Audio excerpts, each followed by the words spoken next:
નમસ્કાર મિત્રો હું છું પિનલગીરી ગોસ્વામી। પિનલ્સ કોર્નર યુટ્યુબ ચેનલમાં તમારું સ્વાગત છે।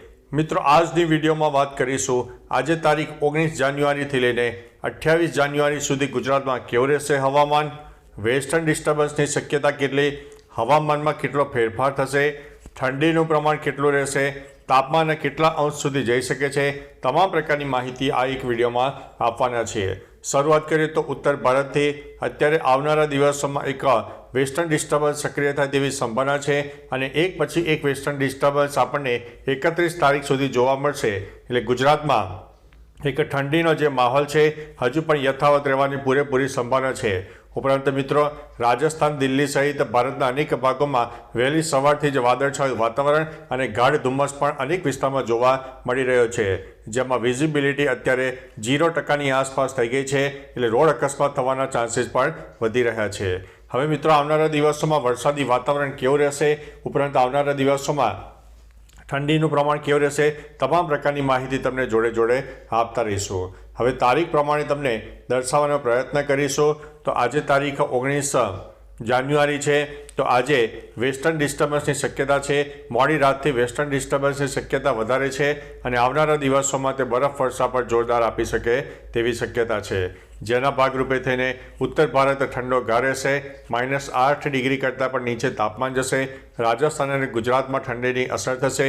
ગુજરાતમાં ન્યૂનતમ તાપમાન 15 ડિગ્રી કરતાં પણ અનેક વિસ્તારમાં ઓછું જાય તેવી શક્યતા છે। મહત્તમ તાપમાન 25 ડિગ્રી કરતાં વધુ રહે તેવી સંભાવના છે। એટલે ગુજરાતમાં એક ઠંડીનો માહોલ યથાવત રહેશે। રાજસ્થાનમાં પણ ઠંડુ ગાર રહેશે।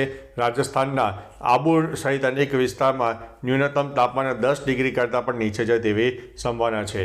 ઉપરાંત મિત્રો ઉત્તર ભારતમાં અવારનવાર હજુ પણ વેસ્ટર્ન ડિસ્ટર્બન્સોની શક્યતા ચાલુ રહેશે અને આપણને આવનારા દિવસોમાં પણ ઠંડીનો માહોલ સર્જાશે।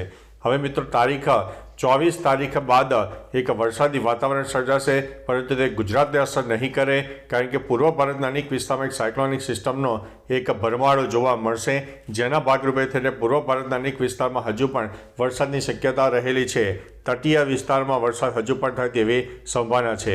ત્યારે આવનારા દિવસોમાં બંગાળની ખાડી અને અરબી સમુદ્ર પણ એક્ટિવ થાય તેવી શક્યતા છે અને બંગાળની ખાડી અને અરબી સમુદ્રમાં સાયક્લોનિક સિસ્ટમ સર્જાય તેવી પણ શક્યતા હાલ દેખાઈ રહી છે અને આવનારા દિવસોમાં બંગાળની ખાડીમાં સાયક્લોનિક સિસ્ટમ સર્જાશે તો તે લો પ્રેશરમાં પણ તબદીલ થાય તેવી શક્યતા છે અને દક્ષિણ ભારત અને પૂર્વ ભારતના અનેક વિસ્તારમાં વરસાદ આપી શકે તેવી પણ સંભાવના છે। પરંતુ ગુજરાતને આ સિસ્ટમોની અસર નહીં થાય, પરંતુ ચોક્કસથી ગુજરાતમાં એક વરસાદી માહોલ આપણને 27-28 તારીખની આસપાસ જોવા મળે તેવી સંભાવના છે, પરંતુ વરસાદની શક્યતાઓ ખૂબ જ ઓછી રહેલી છે। તેમ છતાં મિત્રો અરબી સમુદ્ર અત્યારે એક્ટિવ થઈ રહ્યો છે અને આવનારા દિવસોમાં તેના લીધે જો વરસાદની શક્યતા હશે તો તમને અગમચેતીના ભાગરૂપે થઈને તમામ પ્રકારની માહિતી આપી દઈશું। એટલે મિત્રો અત્યારે ગુજરાતમાં એક ઠંડીનો માહોલ સર્જાશે।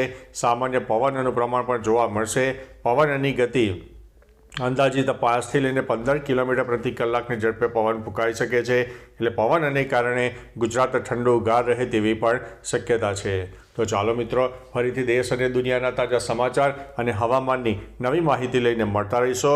ત્યાં સુધી અમને રજા આપશો। નમસ્તે।